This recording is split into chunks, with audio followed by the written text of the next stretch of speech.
All right, Joel Gausten here from joelgausten.com. If you've been following my channel since I've been doing it in earnest, beginning last year, last October, you know I've done a lot of New Jersey-centric interviews. I'm from New Jersey. I love the state. I love the music. I love the history. So for my 100th video interview on my channel, I could not think of a better pair to have on than my guests. It's my profound honor and joy to welcome Alan Tecchio and Frank White, the creators of Jersey Metal, one of the greatest books ever published in music, let alone one of the greatest books to ever chronicle New Jersey. So, fellas, thank you so much for being a part of my show. I appreciate it. Wow, thank you for having us. The Wow, hundredth, horns up for that, we're the man. hundredth. Nice. That's great. Lucky us. Thanks, Joel. Appreciate it. Oh yeah, I couldn't imagine having anybody else on for the one Wow. episode, man. Thank you And so to kind of give people a proper introduction to who you are, and then we'll get into why we're talking about Jersey Metal in the book. For those who may be new to Alan's work, Alan is a longtime metal singer, perhaps my favorite metal singer from Jersey. Thank you. Alan's been in a number of bands and involved in a number of projects going back really to the mid 80s. That's when he really began getting active with things. Um, he was involved in the band Hades, Nonfiction, as mentioned previously on this channel, one of my favorite bands of the late 80s, early 90s era.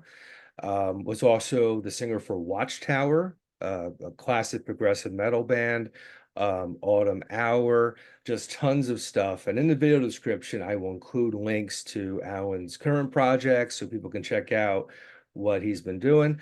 And Mr. Frank White, I first met back in 2001 backstage at the Limelight. I was playing in a band called Pigface. Oh, okay. And you turned up backstage, and that's like a 12 to 15 person band on any given night. Right. And we're backstage before we go on. I'm hearing this loud voice going, "All right, everybody against the wall, everybody against the wall." And I'm like, "Who's this guy?" And you got most of everybody in the band. So you took one of my favorite ever group shots of Pigface. That band lineup changes every night. So the fact that you captured that evening, which Sure. was my very first show with them, I did about 18 years with them on and off.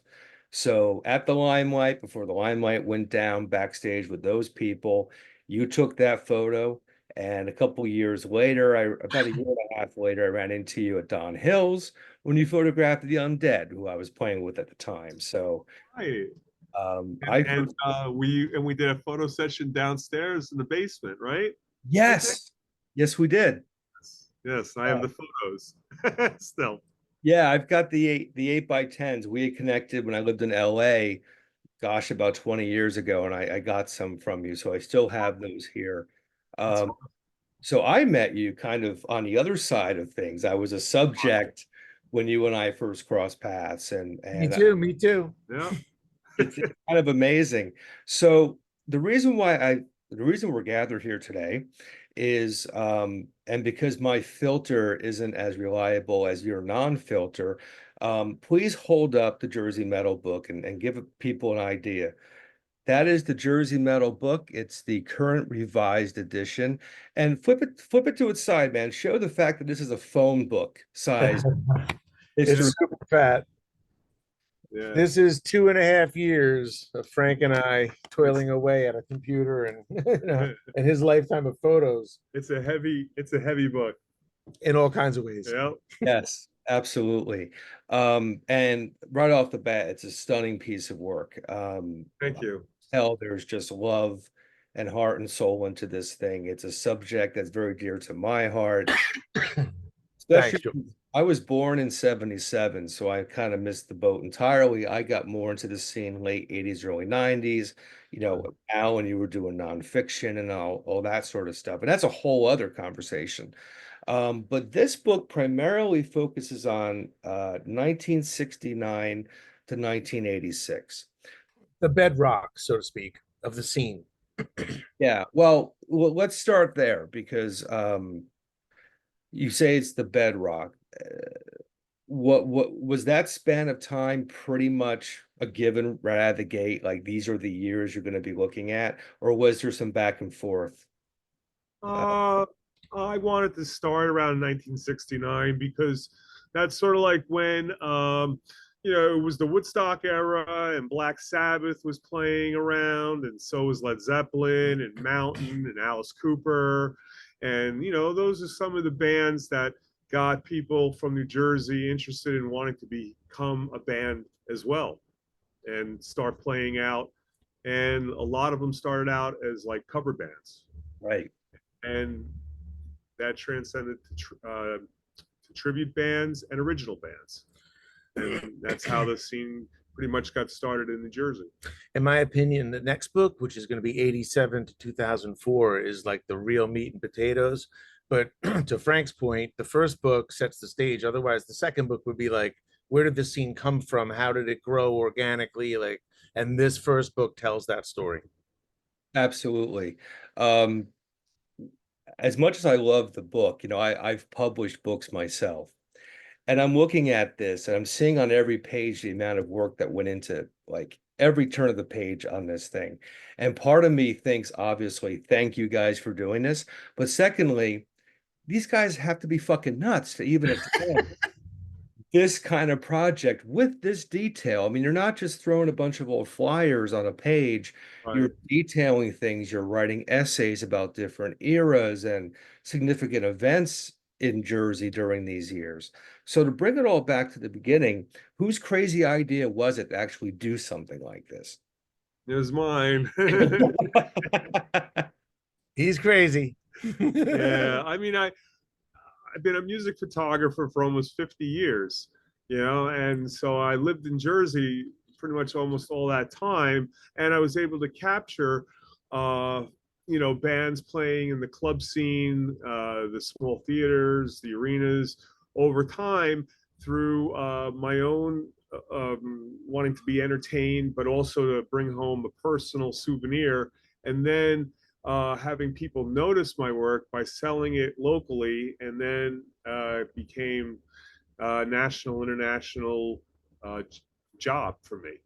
And to this day, he still sells those photos, and his archives are massive. So we could pull from them to kind of tell his story as a photographer about anything related to New Jersey and music, and Yeah, my little autobiography of singing, heavy metal. which I covered Alan, in a bunch of his bands over time. So The we first were able band, to the use first it. band shoot that you set up, right? That's right. Yeah. Yeah. The first stage setup was my band Prophecy. Oh, wow. Otherwise, Excellent. it was all live. He did years of live photos before that, but the first time he actually set up a band to pose was us, Yeah. the And then posers. I mean, I'm not asking for an exact number because that may be impossible, but roughly how many images are in this book? Because it just I endless. would think probably definitely over 100. Hmm. Well, it's 350 pages, right? So some Yeah, pages have 100. one photo, some have And many. some have in the one in the book that you had, we had a lot of ads. So that you Has a know different look, has a different look. I don't totally love the layout of that, to be honest. I think some of the ads are a little too small, and there's too many of the same ads from the same clubs. So we decided to switch out some stuff and put other things in that were given to us as the doors opened while this book was traveling around. We were able to get other people saying, "Hey, why don't you put this in or put that in?" Well, yeah. And we had stories that people, "Oh, I remember this story now," and it was certain things like that that we didn't get the first Well, time. it's a couple of examples. The one they're older guys now in Yeah. their 70s, was like, "Oh man, it's so great you put me in the book with my band." Which band was that? It was like really, really early. Sweet Revenge Spider, or Spider? It Spider. wasn't There, Spider, it was a different one. that one. Well, they were from the Bergen County area. They Yeah. opened up for Black Sabbath along with Ezra in the 1971 show at the Century Plaza Theater, and then later on in the 80s, they're in the same book with a couple different people. Same singer, and and then there were like bands like Twist Sister, how they started out completely different band, almost all of them from Jersey except for JJ, and then it became a New York band.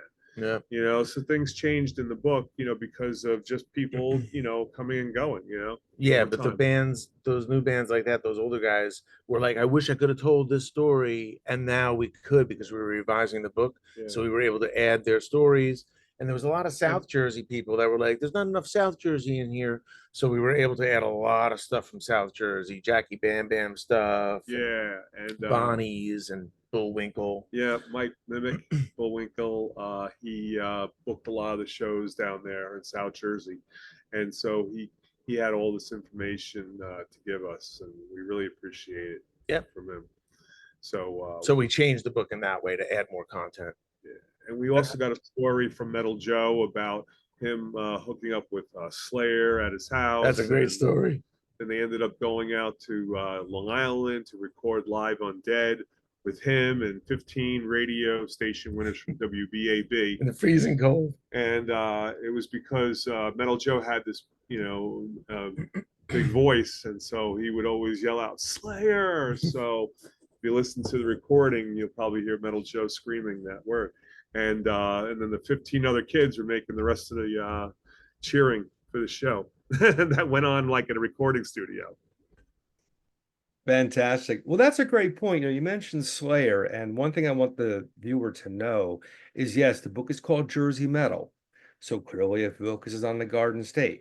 But it's not just Garden State bands, which would be awesome enough. But you talk about other bands that had an impact. Certainly Metallica's arrival in Jersey in the early days and the whole, Johnny Z thing. And there were bands that became international bands who weren't from Jersey, who have tremendous roots in Jersey. And I think people need Right. to realize that New Jersey is a metal state, number one. And number two, there's so much history. It really kind of spans the world. So many key events kind of started in Jersey. And this is something that's chronicled in the book, that's celebrated in the book. So if people think, oh, we're going to be reading about the Bon Jovis and this and that, those guys come up. Obviously, you can't do a book without it. But it's the Right. broader sense of how Jersey kind of intentionally or otherwise played into the greater history of metal, which is an awesome element to have in it. I am wondering because there's a lot of essays in here, um, and a lot of great histories represented, and so I commend you for taking the time to actually write out that stuff too, because it's not just an illustrated thing. It's Right. there are a number of essays in here. Walk me through a little bit of that process, how you decided, what to write about, what to include, how you went about tracking down sources, because you're going way, way back too. Right. Kind of interviews that were conducted, things Yeah. along. Well, we had more time to work on this book because we worked on it during COVID. Hmm. So, I wasn't going to any shows, it was tough to see people. And so it gave us more time to think about things, while we had the extra time on our hand. And I figured, why don't we start off with people that we can get a hold of easily. And one of them was JJ French. I knew him for many years, since like 1980. And so we thought it would be best for him to do the preface for the book. And he agreed. And then he gave us a lot of photos and stories. So that kind of started things off. And then we went from there and we went to other people that we got a hold of that were easy to reach. But And it's in a timeline, right? So it's an yeah, order of occurrence. So it's really just stream of consciousness, through the book in order of, month to month, year to year. And I don't even start telling my story till page 150 or something. So it's all like Frank stuff. And as far as, whatever, it's his story, really, a lot of it, like how he started doing photography and all that. yeah, my mom taught me because she was a photographer in the 1940s and 50s. And she worked for a department store that would become Sears Hmm. in New York City. And she was working in a portrait studio inside. If you ever went to Sears in the US, they always had these little photo departments where you'd step into a room and there'd be umbrellas and everything set up with backdrops for people getting all They still kinds of got him. JC Penney has one. sessions out. So, yep. Excellent. So that And started for me. now you were even in the 70s as a young guy photographing some pretty epic stuff. Right. Was it Zeppelin that was really Yes. the first real sort of you're in the game moment? Right. It It was. was the first moment, no? It was the first moment, and I wanted to, be in that moment because watching it on TV on the, classic shows like Ed Sullivan, uh, Don Kirsh's Rock Concert, In Concert, Midnight Special, those shows drove me to want to go to see them live. And since I was photographing with my mother and shooting photos around the neighborhood or in a park somewhere, I wanted to step it up and photograph one of my favorite bands at the time, Led Zeppelin. And so I heard about the show happening in February at the Garden, and so I had to come up with this fantastic plan to get my mother's camera out of the closet and tell them a story. I was going around the corner to a friend's house. I'll see you, between 11, I said around midnight or whatever. So I made sure that everything kind of worked out where I was able to get home so they never found out about it. And then I repeated that over and over again for a couple of years. But they never found out because I never told them until my mom was in her 80s. So, and then she found out what I was doing when I was a kid. Otherwise, they would have never let me use the camera. And I don't know if I would have become a photographer, Mm-hmm. you know? Never know. So it's crazy. Well, I mean, you've certainly gone on to have this tremendous career. I mean, I see so many books, particularly with metal. Viewer, if you've seen a photo of a metal band in the last 30 years, 40 years, it's Frank White's photo, almost guaranteed. You'll see that credit pop up all the time. I see it across the board. So Thank you. yeah, I And mean, we're omnipresent and remain omnipresent in so many things. and going in another direction, I work with other magazines. One is called Prague, uh, from England, and so you might see some of my live show photos online because of Prague sending out magazine. But sometimes a tear sheet from the reviews will pop up on Facebook, and so people will see them that way. Or you can still buy the issue in print. It sells, I think, at Barnes and Noble and some other big newsstands. Even like in New York and so forth. So and around the country. Excellent, fantastic. So from getting to you've contacted JJ French, he's Right. to when the finish line was reached. How long was that? I'd imagine it's not 6 months. You probably worked, around the clock for a year and a half, 2 years on this thing. It's 2.5 years. 2.5 years. Yeah. And Amazing. we did it just the both of us, and we're so grateful to all the bands we were able to get interviews from and photos. It was a huge help, and we're so grateful for that. It was a labor of love with an emphasis on the labor, but we really loved it. Absolutely. And what I really respect about what you've done with this is the fact that, you have lives and, other professional concerns. You didn't get handed a major publisher budget to go do this book. Oh, I can take a year off from my job and do this book. So, and I certainly know what it's like to do projects on, after Sure. work hours and 2, 3 in the morning, you're grinding something out, even though you've got to be up at 8 for work and all those things. It's like Yeah. playing in a band during the week, right? Right. So what kind of schedule did you guys keep? Because obviously you were very disciplined, otherwise this wouldn't exist. Right. Well, we figured out what day of the week we could get together. Alan has a family, and he has so many responsibilities there. Me, I have myself, my wife, uh, and so it's easier for me to say, well, like what can you agree upon, and then we just picked a day, and then we took a few hours each time we'd see each other, or we'd talk on the phone or email and do stuff like that until it started coming together, and then we just took off from there and just kept doing it week after week and month after month. To answer your earlier question, in addition to that, we originally had that time frame of 69 to 2021 or something. And as we started to realize the content was just so much and we didn't want to make the photos super small, uh, we had to break it up into the three books. That's how that came about. It was originally going to be one book, but it was just colossal. And I Yeah, honestly, I didn't think we'd even finish the first one. yeah. It was just When he so much stuff. when he told me, oh, he goes, Frank, if we go to 2021, this book's gonna be like 1,000 pages. We won't be able to sell it properly or whatever. And I'm like, yeah, all right. Well, how about if we do like two books? Yeah. He goes, but then it'll be like over 500 pages. And so then we said, all right. Well, how about three books? And then we both agreed on that. And so that's where these years get all split up And in we're three like, volumes. would you say knee deep, a little over the knee deep in the second book now. So we're still a Yeah. ways off, but we're working hard on it.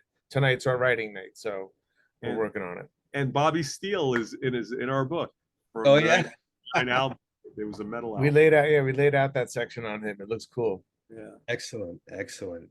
Yeah, interesting guy. I was in his band on and off for 10 years. So Please. Yeah. Well, I've known him for many years. It used to be like he lived in the Milford. I lived in Bergenfield years ago.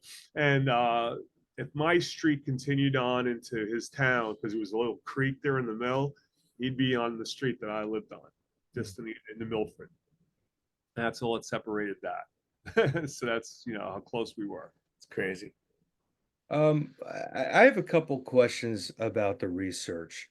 Um, because obviously you're crazy music fans, which is why you would do something like this.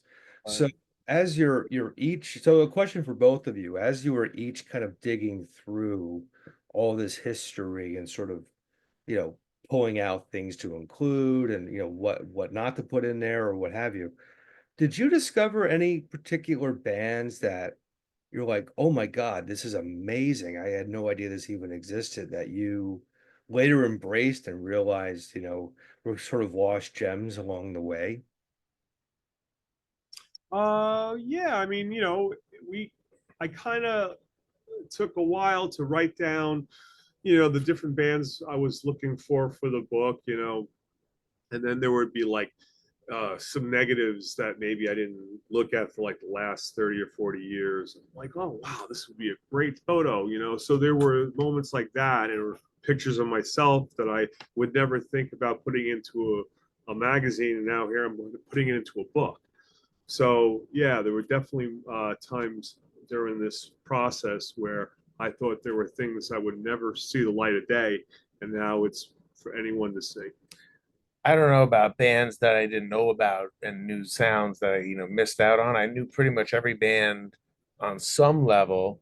And again, like Frank said, a lot of the early bands in the 70s were doing covers and some were starting to do, I mean, that was the point of telling the story, is how they transform from doing covers into their own stuff.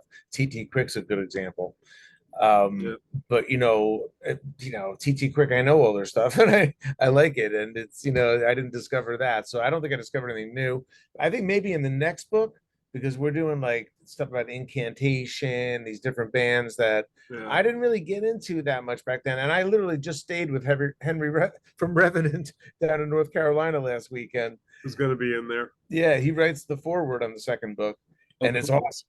And it's Yeah. so he's an English professor, and he's obviously the guy can write. It's freaking awesome. So and we both know him from different time periods, And I saw Revenant play, and I was in a band with Dave Django, the other guitar player, but I didn't really know all the Revenant stuff. So maybe I'll discover some of that in book two, because we're trying to listen to some of the stuff as we go on and make the book, to get in the mode, of that time.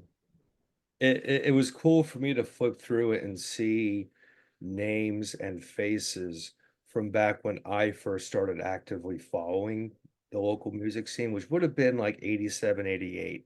As a young, like little kid, I'd go get like the EC Rocker and look at the ads. Couldn't go to the shows because I was way too young, but I right. was seeing pictures of bands like Monroe, you know, who's in here. And there are people like Moni from who I later knew from Connections, Right. in there Yeah. looking a lot different than he ended up, looking. And So it's kind of nice for me. It's like that time capsule, but I can go backwards and sort of see where things grew. Oh, Um, Here's a question for you because you've spent so much time thinking about Jersey bands. Um, Obviously, everybody knows about the Bon Jovis, and if you're into punk, you know about the Misfits. And Overkill is, you know, the real deal as far as metal. I mean, that band's been around 44 years now. right. It, they're very much the benchmark for Jersey metal, period. Yes, definitely. And there are tons of great bands who, the should have beens of the pile, the guys on the heap who really should have gotten further than they were. I can think of a few off the top of my head. Ritual, Billy Farley, rest in peace. A little bit later, bands like American Angel, Xenon was one, Pharaoh, uh, Right. Prophet. That's a great example. Prophet. Really good example. Another one would be Dead End Kids. Like Mm. they were supposed to, I think, go a little further than they did, and they thank God they were able to make a big splash in this metal scene we had going on over the years. Even TT Quick though, right? I Yeah, mean, these bands got deals. yeah, Prophet's a great example. Yeah, yeah, yeah. I mean that all those records are great, and Dude, and not just that, I don't know all those guys that well, but Scott Metaxas just played this autism benefit that I sang at, and he was backstage with me, and he had no idea about the book. He bought the book right there on site, and I'm showing him pictures of him in it. yeah, you must have loved it. It was so cool. It was so cool. Those guys, Davey from TT Quick was there too, and mine was blown because TT Quick is all throughout the book. Yeah, yeah. It's so cool. It's almost like a yearbook for certain people, I would it imagine. Like, is. oh, this is what we were doing in '78, For sure, Right. for sure.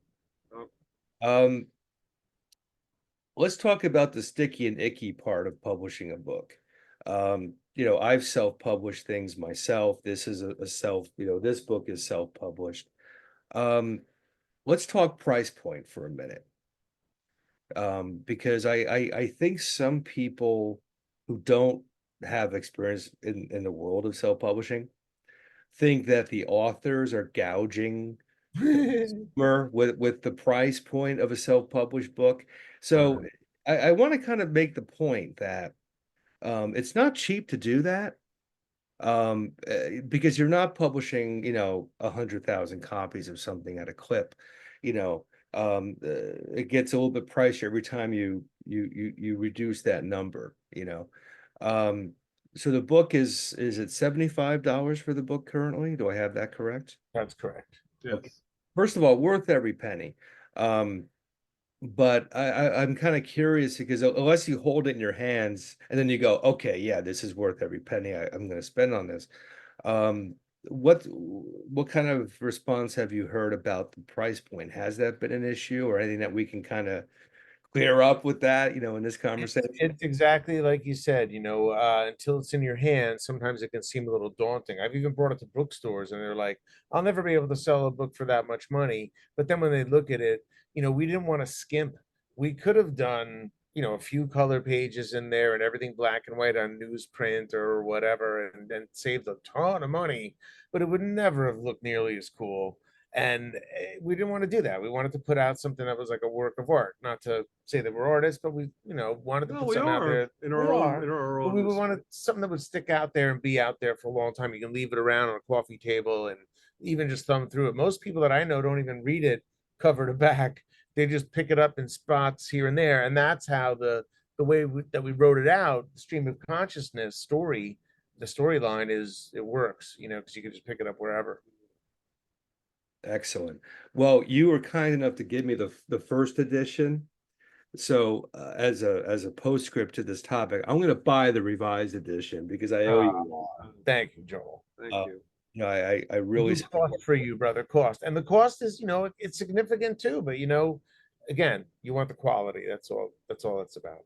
Yeah, I mean, I think you're absolutely correct in going the way you guys did with making it color. Um, and like you said, the newsprint sort of zine vibe of certain books I think is kind of aesthetically in right now. I would prefer this. When I was growing up and reading like the Illustrated Encyclopedia of Rock, those were thick, full color books. So that kind of harkens back to that earlier experience too. So just the aesthetic of the book, I think, will bring back memories for people who remember those kind of cool resource books that were coming out decades ago. And this is certainly one I would add to the list of those books that are essential, not just to learn about Jersey, but to learn about music and the culture. And I think you've embraced that incredibly well with your writing. You talk about some of the crazy experiences. I don't want to give away anything, but Right. it's a rock and roll tale, certainly. There's a lot of wild antics and all the things you would expect. And I kind of grew up in Jersey, obviously, so I kind of go, uh-huh, yeah, that happened out So, there. right. So when people never experienced that, now they get to at least read about it and see some images. We kind of kept it, to a degree of heaviness, but it didn't go way overboard. Yeah, Yeah, it's not like a Motley Crue book or anything, you know what I mean? But there's some funny tales in there, and Yeah, again, going back to your earlier it's question, entertaining. that was part of the research, was asking bands, tell us a funny story from back in the day, and a lot of Right.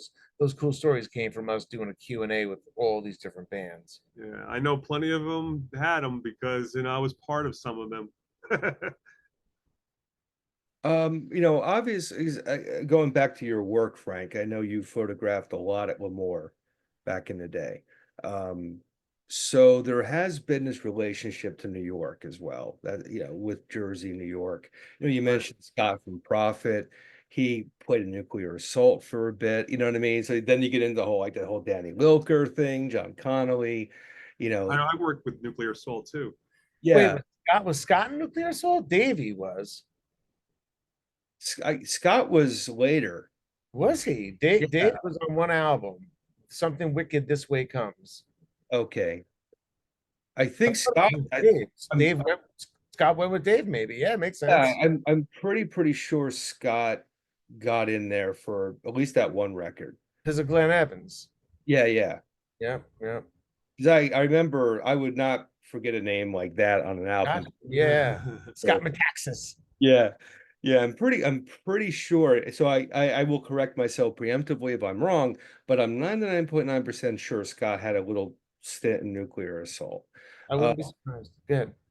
but there does seem to be, it's not like, there are certain, like the hardcore scene, for example. I would go play CBGBs back when I was younger, and it'd be like, oh, fucking Jersey kids playing our town, sort of vibe until you play and everything's cool. Um, but Jersey metal and New York metal, at least from my perspective, seem to be kind of united in a lot of ways. They're, Yeah, we're close. shared, yeah, Got shared bands, shared clubs. So, am I on the money with that? Was there a lot of yeah. good relationship between both states? I think Sure, so. sure, of course, because we're so close. Even Philadelphia, you Hmm, know, even Allentown, that's what I think Jersey is like the little melting pot, from the area. And it's just created such a cool scene. absolutely. Um, More as a personal question for you both, because you're obviously participants in this history as much as you are chroniclers of it. Um, and going back to the 80s, we'll just keep it within a time frame of the book. Okay. Uh, what are some venues that you look back on and go, oh man, it's so cool to see that ad from that place. That was a classic place that sort of got lost to time as the years have gone on. Are there Right. classic Jersey venues that you would put up there with, like, the ones everybody knows, like the Stone Ponies and the City Gardens, and the Show Place comes up all the time on my channel in Dover. China Club, Hillsdale, Circus Circus. in Bergenfield, originally called Circus, and they changed it to the Circus. Mothers in Wayne, Yeah, yeah. the Birch Hill nightclub, Yeah. uh, like Stone Pony. We got like Studio One, Bonnie's Rocks. Pipeline, Bonnie's Rocks, Galaxy. Yep. A lot of clubs. It was such a scene back then. It was Yeah, thriving. and then there were certain clubs that only lasted like maybe a few years, and that's it. But then others, so there might be other clubs in the book, volume two, that we're working on that will come into play. Oh, for sure. Excellent. I would never want to put a fellow writer and publisher on the hot seat by asking this question. So there is flexibility to this answer. So whatever these guys are going to tell me, viewer, it's all subject to change. I'm the king of that. So having said that, what kind of a timetable are you looking at for volume two at this point? At least a year out, right? Maybe a little more. I'm thinking fall of 2025. You know, we try to hit the that time frame. I think. We're making pretty good ground right now. We got a little sidetracked for a Yeah. while, but now we've been laying out some pages. So it's just a matter of doing it a little bit differently than the first book so that we can rearrange things kind of on the fly a little better. But yeah, that said, it's coming along. We're kind of jumping around doing it. We're in the 90s, we're in the early 2000s. Whenever story comes our way, or that I think of, that I can at least write something from my memory, I've collected things over time to help me out with certain stories. Like he just gave me the words to a Paul Diano story, playing Studio One. Hmm. Yeah, Battle Zone. Yeah, yeah. I remember when he was out doing that. Right. Yeah, Mhm. very cool. Yeah, the last time I saw him was in 1981 when they played when Iron Maiden opened for Judas Priest at the Palladium. And back then, I still in '81, I was just about to get my license, and so the show was in New York instead of going to New Jersey and down south, wherever it was. And I just went to the Palladium and photographed it there. And that happened to be the only time I could photograph Paul Diano, because shortly thereafter, Bruce joined the band. Mm, And so the next time I saw him was at Studio One. wow. Wow, wow. And Yeah, amazingly, he's still performing. I know he's put out a yeah, record just recently. yeah. And he's been touring around the world. Yeah, but I saw some picture you showed me of his leg. It looked all blown up. I hope he's okay. He's in a wheelchair now. Is Yeah. he like permanently? Oh gosh. Yeah. I know he's had some health issues, man, but I've seen video of him, in the chair doing his thing, and he sounds fantastic. He's Yeah, Oh, voice is awesome, great. awesome. Yeah, That's not as easy to sing sitting down, man. That's yeah. that's good to know. I would yeah. definitely go see him again if he came around, like if he played wherever in New Jersey, New York, Philly. I'd go see him again for sure. So, this book being very, 70s and 80s centric, the first chapter, let's say, the first book. Going into the 90s, as you're working on the 90s centric project, um, and I know you're still a year out from it. So again, everything's subject to change as more information comes through and memories come back. Right. What do you see as some of the perhaps biggest changes to the scene itself, whether it be musically, whether it be the outlets for music? How did the 90s differ most from the 80s era you've chronicled in volume one? Well, grunge, of course, number one. There was also the post-punk thing, like with Civ and all those bands getting Yeah, signed, sick of it all. and the age has changed for drinking in the state of New Jersey. Changed multiple times, so you had to wait longer in some clubs. Yeah, but he's talking about You the know, 90s. That uh, that didn't happen in the but 90s. well, I guess the '90s, it was fine, but the clubs had to leave because they weren't getting the same crowds anymore. So other clubs would come in that replaced those Hmm. for the most part. A lot of clubs lasted only if a couple years into the '80s.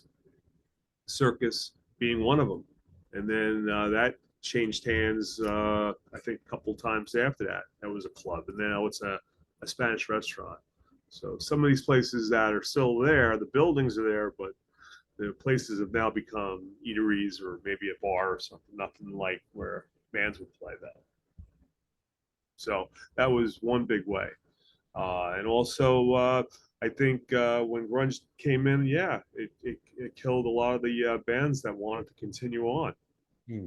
One thought they'd have to change the way they played, but some stayed, stayed the course. There was Or also stuff like you were involved with, not to cut you off, but yeah, like the Nine Inch Nails thing coming out in the early 90s. It was like, whoa. And then everything around that, that was its own scene. So that wasn't grunge, but it was uh, definitely very popular. Ministry, like everything. I remember being really, nonfiction, for instance. yeah, and that's You it's a went good from Hades that's to a good nonfiction. point, but Yeah, we were supposed to be like the East Coast version of Soundgarden was how our manager wanted to position us. really. Yeah.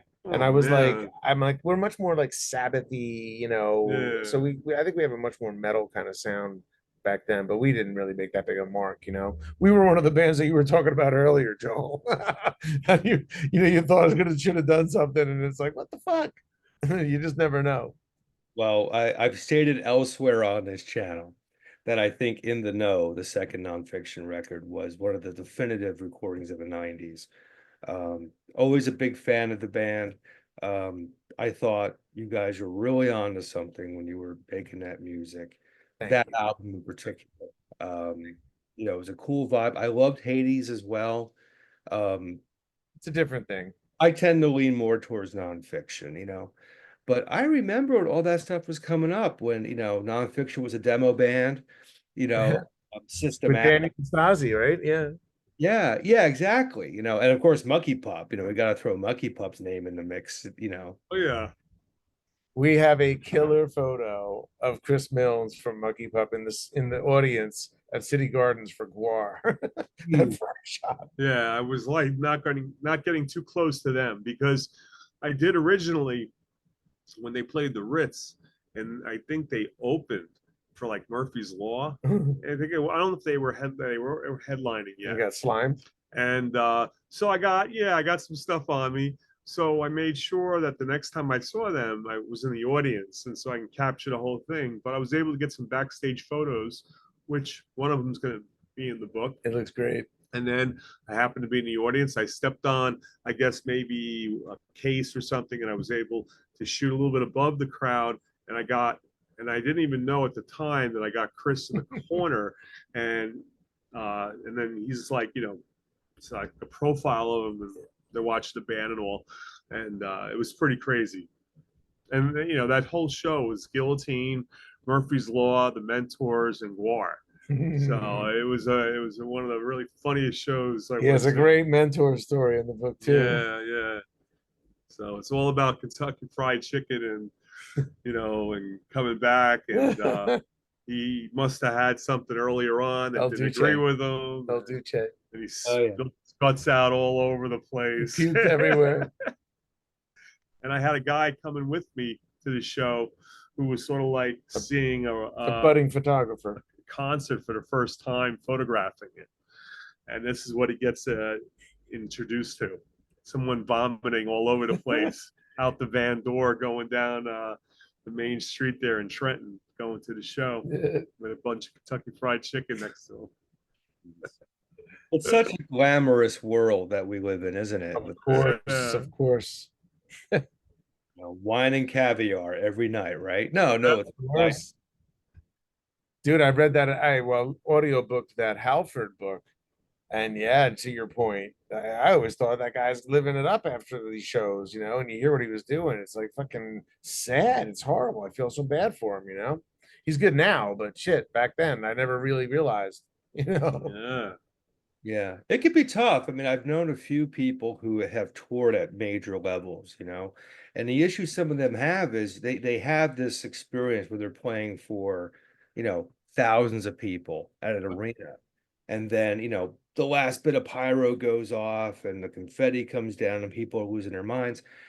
Eventually they get back to the hotel to dead silence. Yeah. That's when the trouble starts because it's like they go from this roller coaster to nothing. Yeah, yeah, Right. And that's when I think a lot of people have had trouble, you yeah. know. I Um, believe it. They yeah, want to stay on the roller coaster. yeah, they want to find it. I was talking to someone um who's in a very prominent band who had some, very serious drug issues, and he's good now. He's sober and touring and doing really well. One of the few acts that are really still doing it. And I said, how do you handle being on the road now because you're not doing meth every night and going crazy. And he said, the issue isn't being on the road anymore, it's when I'm home. You know, Yeah. when I'm not doing this, that's when it gets tricky because the silence and you Yeah. don't have the trappings around you. So it's an interesting dilemma. And certainly there are people in this book, of course, who aren't with us anymore. And that's very important too, the fact that some, lost heroes and lost heroines, are being represented along the way in what you're doing. I think that's incredibly important because we don't want anyone to be forgotten, especially if it's someone from way, way back, you know. Right. Not just that, yeah, we definitely don't want them to be forgotten, but we want to get the next book out before they die. You know what I mean? Like, honestly, it's a joke, but it's a joke we use to motivate us to keep going with it because a bunch of people did die before the first book out. Johnny Z's a perfect example. Like, we would have loved to have given him this book and been like, here you go, man, but it wasn't to be, you know. I said I've had that experience myself with projects. I'm almost there, and then you know it does. Jack Russell and I, Jack and Great White, we were gonna do something. In Really? Yeah, we were talking. Well, About, I'm Oh sorry. wow. Sorry. you know, I was quick sidebar. I was actually gonna text him the night I heard the news he had passed. So Uh, there is a sense of urgency to this stuff. I can appreciate that because Of yeah, course. you got to get the moment captured when the moment's happening, or you know Yeah. have a goal like you have, get yeah. the shrine going so the people who are in it can experience the joy of having this documented. So it's tough, man. We can't control that. Yeah. We Yeah. Did you people. ever know the band Bic or Sweet Convulsions? Sweet Convulsions I knew of, absolutely. Okay, so Jack Pavlik was a good Yeah, friend of mine, and yeah. the night that he died, I actually went down to Hoboken. He lived in this little storefront. It was like a little shop he had, and his little loft was right behind it. This little 1,000 square foot space, and I'm knocking on his door, and the lights on inside, and he's inside dead, and I don't know it at the time, but I had this feeling as I'm knocking, like he's just not with us anymore. And the next day you get the news. So yeah, it's weird when shit like that happens. Yeah, absolutely. And of course, to throw another name in there from this sort of history of realm, Joanne from Connections, Yeah, you know, yeah, uh, definitely a major part of this whole thing. And at the same time, not to stay in a dark alley, to brighten it up a bit, there are names in this book who are still active now. The Missy Colazos of the world, Maria Ferraro. I just got an email from Maria today. It's Oh so wow. you see that a lot too. You see like Bobby Blitz, yeah. Dee Dee. I mean, these are cats who've been into this 40 plus years and are still doing It's in their their lifeblood. Yeah. They yeah. Overkill hired me to photograph their video off their new album, Scorched. Oh, cool. Bobby came to my house, picked me up, That's good. That's brought cool. me out to Pennsylvania. Pennsylvania. Yeah, out to Scranton, and we did the video shoot out there, and I did the stills. And some of the group shots you might see them up against like a white wall with like dead vine on it. That's from that day. Excellent. Yeah. It's crazy with them. I not the most recent album, but the album before that. I gave it a listen.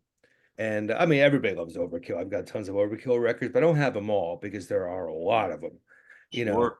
so there was a while there, like a few years, I wasn't really kind of catching up with Overkill, and Right. I heard the second to most recent album, and I'm like, Jesus Christ, these guys are gotten better. Like, Yeah. how can you go from the years of decay in '89 to what they're doing now? And it's like you're a better band than you ever were. Yeah. You know, Technology. Did they get a new drummer yet? I don't know. I don't Just know. curious. Yeah. I wish I they would take Ron Lipnicki back. He was awesome. I mean, Bittner's amazing, but Ron Lipnicki was on a bunch of records with them. He played on the 180s album, Mhm. and you know, he's just phenomenal. I wish he would go back with them. That'd be cool. So, fellas, as we wrap this up, again, it's been an honor to touch base with you about this project. I'm a big fan of it. I was honored to get a copy, at the unveiling at Chiller Theater. Alan, you're always a tremendous person to chat with. We've been doing Thanks, brother. years now. Frank, it's awesome to have you on, after 23 years, meeting you at the Limelight that night, that we're still, everybody's breathing and we're talking about the here and now and new projects. So it's been awesome to have you both on. But I'll give you each the final word to talk about this, anything about this project we haven't covered, or anything you want to add, or message Well, to people, what have you. I would say that the biggest news is we're working with Mike Schnapp in conjunction with doing the second book. He's doing like some kind of a documentary on us, Yeah. where he'll do footage of us interviewing bands and interviewing us, I guess, working on the book. Yeah. It's loose talk right now, but we've met a few times and it's going to happen. He's done a couple of movies. He executive produced, right? Yeah. The Chelsea Hotel. Yeah, he did Ghost of the Chelsea Hotel and Other Rock and Roll Stories. Yeah. He did Sid the Final Curtain, about Sid Vicious' last days in New York City. Yeah. And then he did Max. he did Nightclubbing, the birth of punk in New York City. Right. And it has like Max's Kansas City on the cover of the yeah. The document. Yeah. And then he did it was the co-producer on a Brian Jones film from the Rolling Stones. So he'll be doing something with us on that. So that's pretty exciting. So Jersey Metal Volume 2 will have an extra component to it of some kind of film. But early days on that right now. Right. And we're starting to get a little bit of information from a couple other bands. We got some music already to kind of put in the background, which we'll probably get some from Alan and a few others. And we'll get some bunch of my photos together, some of them from the book, some of them from Volume 2, and we have some people really interested in doing interviews already. So we got stuff starting to line up. Excellent, excellent. Well, I'll do what I can to spread this one around. Thank you, man. JerseyMetalBook.com. JerseyMetalBook.com. Yeah. Yeah, go there. There's plenty of, in addition to getting the book, there's plenty of really cool merch. It's kind of like Spaceballs. There's all kinds of stuff there. Everything. That one went crazy. I keep adding stuff. We're gonna keep adding stuff. The last thing I saw was the sandals, so I'm sure there's probably a lot. There probably more. is a few more things. Maybe a couch set, living room set. Well, thanks, Joe. Really, really appreciate the help. Oh, absolutely, man. Thank you for doing this book. Thank you for all the things you're doing with Volume 2 and just being celebrators of this culture, which means a lot to me, means a lot to a great many people. So we appreciate everything you've done, and all the best, good health, and I'll be picking up the revised edition very soon. Thanks so much, man. Make sure you make note of who you are when you do it. We're not going to charge you full price. Okay. Sure. All right.